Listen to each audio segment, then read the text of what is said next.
Bismillahirrahmanirrahim. Bismillahirrahmanirrahim. Assalamualaikum warahmatullahi wabarakatuh. Jumat kalau pakai jas udah kayak pengen menikah ya. Zaman dulu saya waktu nikah sama istri, waduh masya Allah, jasnya minjem karena kegedean dilipat sama kita, terus pakai peniti. Subhanallah dah. Waktu nikah masya Allah, anak waktu nikah itu ya pemirsa, saya waktu nikah, mertua saya bawain duit 1 juta. Jago nggak? Tahun 99 tuh. Anak sekarang punya duit 5 juta aja masih nggak cukup, punya duit 10 juta masih nggak cukup, punya duit 100 juta masih nggak cukup. Emang mau kayak apa sih nikahnya cuma begitu aja gitu kan? Penghulu kalau kenal gratis kok nggak bayar, insya Allah ya, negara bisa menggratiskan pernikahan insya Allah. Nah anak dulu tahun 99 nikah bawa duit 1 juta tuh. Anak bawain mertua 1 juta, cakep nggak tuh? Hah? Nggak mikirin gedung dah tuh, nggak mikirin apa. Nah menariknya, alhamdulillah istri saya masih nemenin saya di hari ketiga ini. Belum pulang dia di studio. Saya bawain 1 juta tuh sama mertua. Ingat bener saya, habis nganterin duit tuh ke mertua pemirsa. Kan saya keluar kamar beliau kan. Ingat saya, ya Allah iya kenapa dikasih semua ya? Saya kan yang megang duit juga gitu. Saya balik lagi tuh ke mertua, saya bilang, Mak, apaan? Boleh diminta lagi nggak duitnya? Minta gimana? Saya nggak megang duit, bagi 2 dah, gope. Mantap malah. Apa kata mertua saya? Belum jadi mantu, asli duit diminta lagi kan? Subhanallah dah.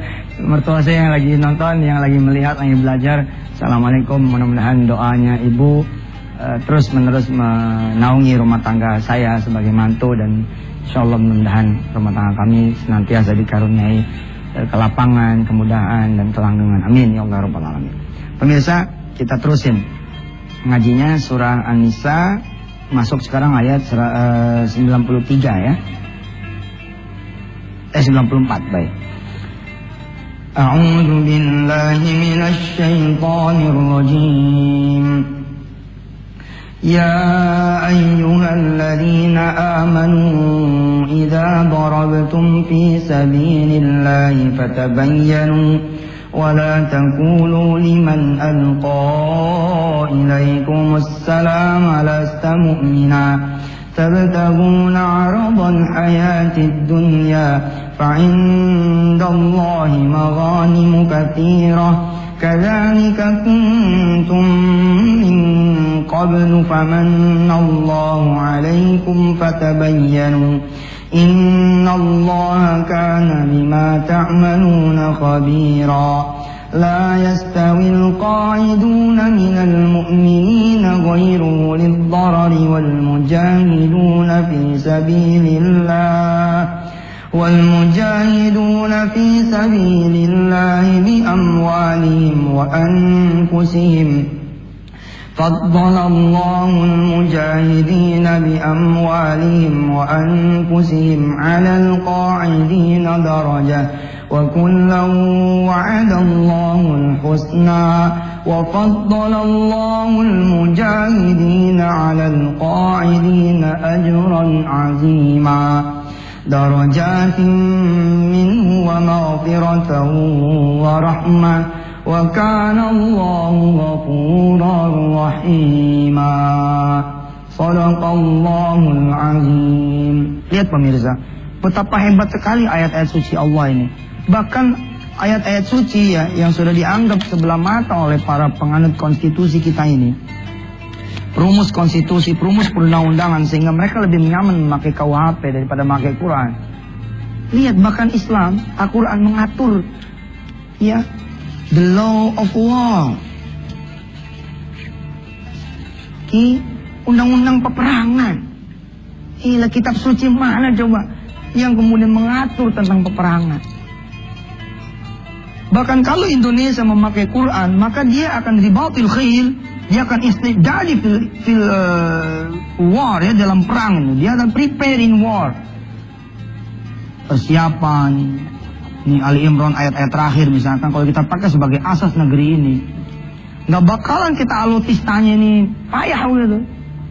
Kita punya laut misalkan, ya ini udah rahasia umum lah. Kita berdoa mudah-mudahan tentara kita, negara kita konsentrasi juga di alutista, konsentrasi di pertahanan kita. Laut yang segini gedenya, Masya Allah, gede betul. Asli gede. Saya keliling UEA ya. UAE, kalau di sana namanya UAE, kita UEA, Uni Emirat Arab. Itu satu pulau doang, bos. Isinya 7 negara. Ada Dubai, ada Abu Dhabi, ada Sharjah, macam-macam tuh. 7 negara, satu pulau. Lah kita beribu-ribu pulau, satu negara, namanya apa? Indonesia. Ustadz nggak pakai EI, ya Indonesia. Indonesia. Lah tentara ya kita hanya memiliki 150 kapal laut. Lah coba nih kan kayak bercanda, ada pencurian di tengah laut. Berita masuk, apa kata tentara kita nih, sahabat-sahabat kita, pastiin dulu dah, bener gak itu nyolong? Pastiin dulu bener gak itu pencurian? Ini nanya nih, kok mastiin dulu? Iya, ntar kita udah pergi-pergi katanya enggak, ini kan ngabis-ngabisin solar. Kenapa? Udah sama perahunya kita kurang, anggarannya pun terbatas. Nah, Quran yang mulai mengatur untuk betul-betul memaksimalkan kita punya sumber daya alam, manpower manusia untuk kemudian urusan yang bahkan penting, yakni menjaga negara. Dan maka jika kemudian ada gubernur-gubernur di Indonesia, bahkan ada yang masih judulnya calon, mengatakan bahwa ya lebih baik kita taat kepada konstitusi, ayat konstitusi daripada pada ayat suci, saya pikir sesuatu yang gegabah gitu. Hukum negara dengan hukum Quran tidak bisa dipisahkan, karena Quran juga mengatur tentang negara, dan negara tidak boleh juga keluar dari koridor Quran. Masya Allah, ini penting ya. Bahkan nanti setelah segmen ini saya sedikit cerita sebelum bicara tentang yang kemarin tuh masalah dream. Ini yang Masya Allah nih, yang pemirsa, di antara pemirsa mungkin ada yang Masya Allah ya tidak bisa mengikuti karena keterbatasan, dan barangkali saya minta maaf. Tapi ini masih inline. Kita masih bercerita kok tentang Rasulullah yang bertanya kepada Jibril, ya Jibril, bagaimana nasib umatku nanti sepeninggal diriku? Lalu kemudian Jibril bilang bahwa umatmu akan selamat bila mana mereka memegang kitabullah. Nah, saya ingin sedikit memperkenalkan kitabullah ini kepada saudara, bahwa the complete system ya, dari satu bangsa, satu negara ya, tidak ada yang kemudian mengalahkan Al-Quran. Semuanya komplit di Al-Quran Al-Karim. Baik, silakan lewat dulu.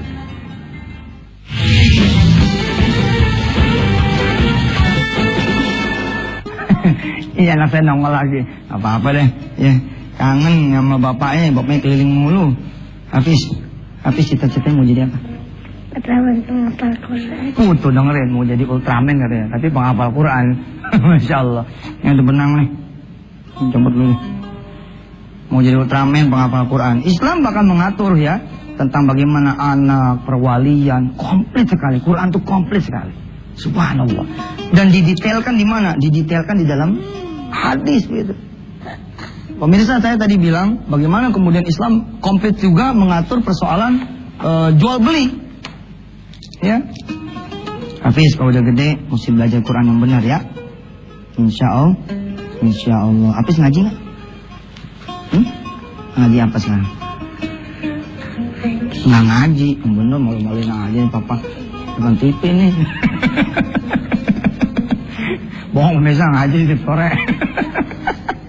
Mana amaknya mana? Coba dulu.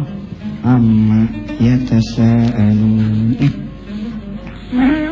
Nggak mau. Tadi kasih itu deh, kasih coklat. Nggak mau juga, dikasih Ultraman. Nggak mau juga, ya udah deh, temenin papa aja ya. Sini ya. Pemirsa yang dirahmati Allah, di hukum jual beli,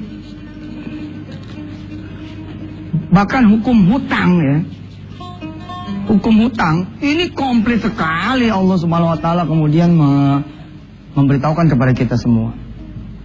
Ini anak saya jadi jongkok di sini. Hafiz mau namanya papa. Benar. Nggak ada bangku ya? Ya udah sini dah. Ya Hafiz duduk sini. Duduk aja. Duduk sini ya. Oh. Insyaallah ini anak saking kangennya dia ngikutin kita. Sini kursinya. Ini Hafiz, duduk Hafiz. Yuk. Nih, yuk. Yang main sini ya. Ada ayat 284 surah Al-Baqarah pemirsa. Ya ayyuhalladzina amanu idza tadayantum bidainin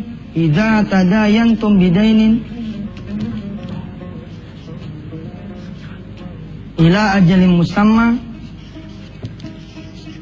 faktubu. Allah dan Rasulnya memberi kemudian arahan kepada kita, ya kalau kalian mengadakan satu perjanjian hutang hendaknya dicatat. Dan rentetan satu ayat ini dan ayat 285-nya Masya Allah betul-betul mengatur tentang rules of utang. Sampai di 285 Allah mengatakan wa in kuntum ala safarin walam tajidu katiban farihanum mafruḍah. Kalau nggak ada saksi di antara kalian yang berhutang, farihanum mafruḍah. Ya, kalian mengangkatlah satu orang saksi. Ya, nggak bisa juga tidak bisa mengangkat kemudian saksi dua orang laki-laki, ya. Ini syahidaini min rijalikum. Apa Allah bilang? Kalau tidak ada saksi, maka berikanlah namanya jaminan. Farihanum mafruḍah. Tapi kalau jaminan pun tidak ada, fa in amina ba'dukum ba'dha falyu'addil amanah. Falyu'addil ladzi tumina amanatah wal yattaqillaha rabbah. Ketika dua orang berkongsi, Allah bilang, saling percayalah kalian semua. Kalau tidak ada jaminan, tidak ada saksi, lalu Allah bilang, aku yang ada di tengah-tengah mereka.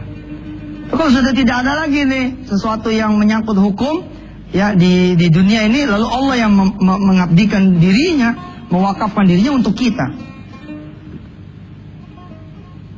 Wal yattaqillaha rabbah wala taktumus syahadah wa may yaktumha fa innahu athimun qalbah.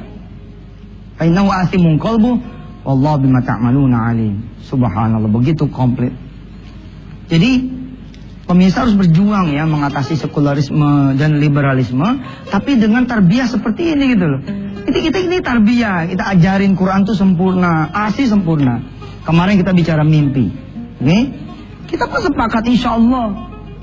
If you believe you can achieve your dream. If you believe you can get your dream. Tapi orang-orang sana mengatakan there is no limit in your dream.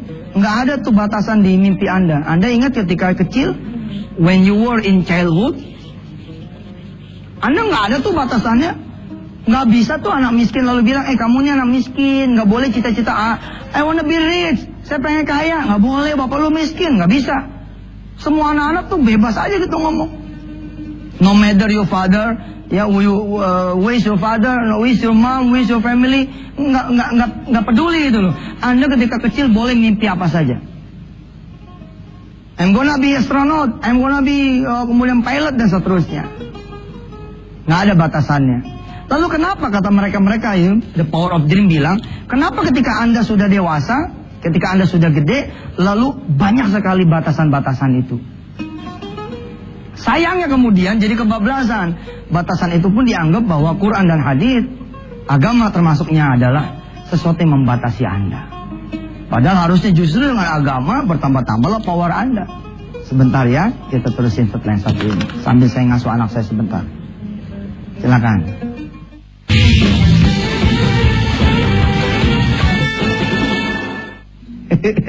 Sekarang nambah 3.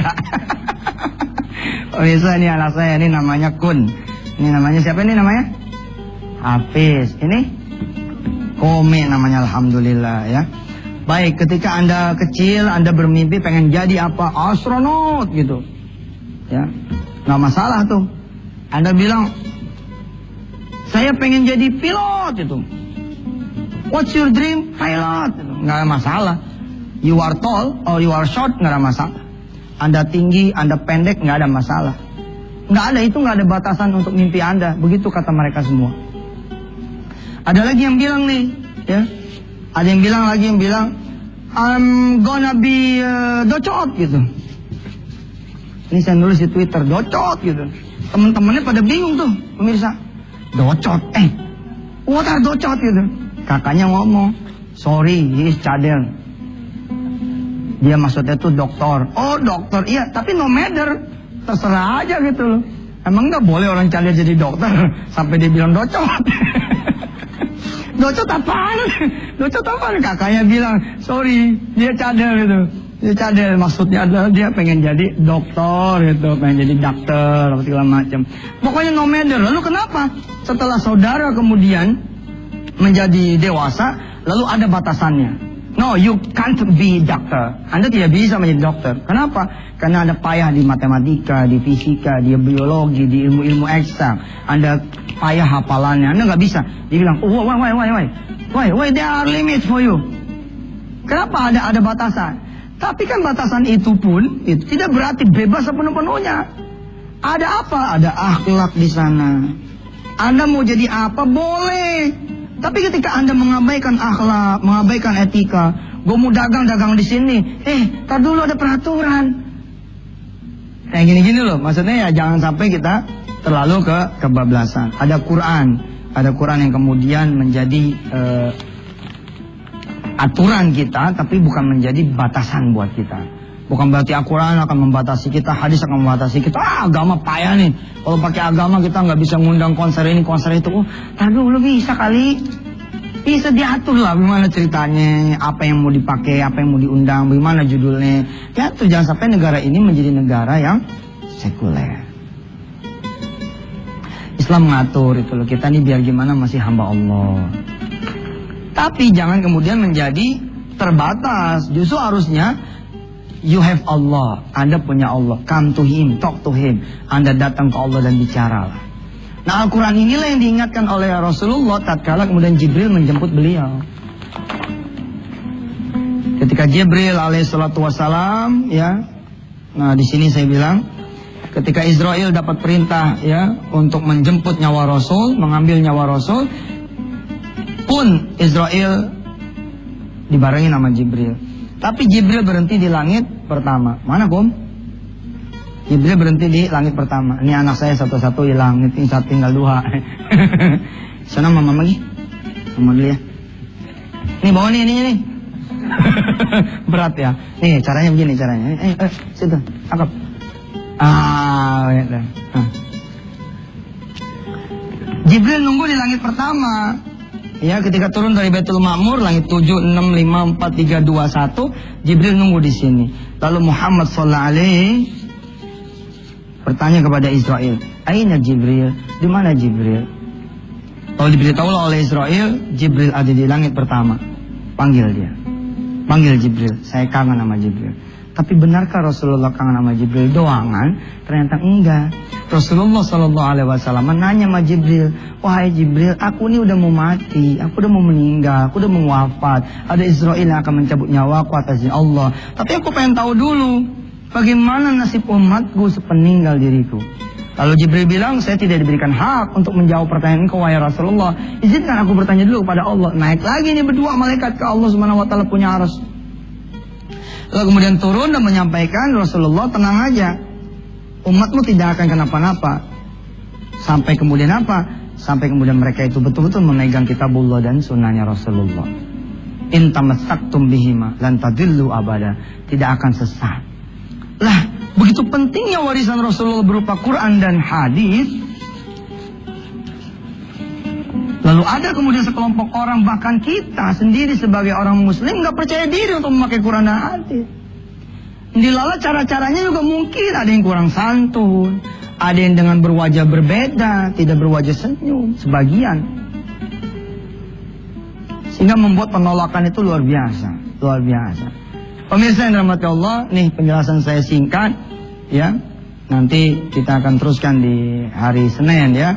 Kelanjutan dari kisah ya, bagaimana kemudian kok urusannya apa dengan jaminan? Judul kita kan tentang jaminan. Ini dia nih, jaminan hidup kita bakalan enak kalau benar-benar kita megang Quran, megang hadis. Dan kita jangan pengen selamat di dunia ini bos saja, tapi juga harus selamat nanti di hari akhir. Dunia ini bukan tempat kita, dunia ini tempat sementara kita. Tempat kita nanti 2 pilihan, al jannah amin nar, al jannah amin nar, surga atau neraka. Tempat saudara di mana? Tentukan dari sekarang. Mirsa, yuk kita berdoa buat yang sakit, berdoa buat yang punya utang, buat yang belum berjodoh, buat yang belum punya anak turunan, buat yang belum punya rumah, buat yang kreditannya masih banyak, masih panjang jalannya, buat yang belum bekerja, buat yang pengen modal, buat yang pengen usaha, buat yang sedang kerja, sedang usaha, ya, buat negeri ini, buat seluruh bangsanya, buat sumber daya alamnya. Mudah-mudahan kita berdoa dengan baca surah Al-Fatihah, semua ditolong Allah Subhanahu wa taala. Al-Fatihah. Alhamdulillah.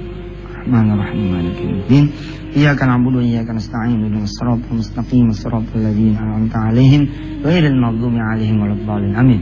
Terima kasih pemirsa, sampai ketemu lagi di hari Senin besok. Wassalamualaikum warahmatullahi wabarakatuh. Bismillahirrahmanirrahim.